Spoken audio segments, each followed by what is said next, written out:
When you look at the two series, you realize that one is more on the mellow side, or more like on the happier side, and then the Lautrec is more like on the intense side. And growing up in Honduras, I recall that my mother and my father are separated, so they took me to the countryside, and the elders of my family, they used to tell me the stories of these characters that would come out in the middle of the night or during the day. And then I recall coming out at night and then just taking a peek to see if I see something on the trees, and thinking about Van Gogh and his love for the forest and nature gave in to these characters, which they're happy.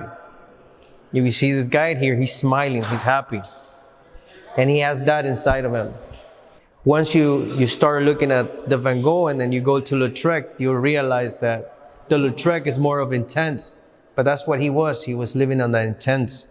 And I reflect into the work of Lautrec when I think to myself on my younger years, when I was, in my 20s, I was living a life where there was a lot of party. So I could reflect on that. And with a lot of party, sometimes comes some sadness. Like everything you overdo yourself will create some sadness.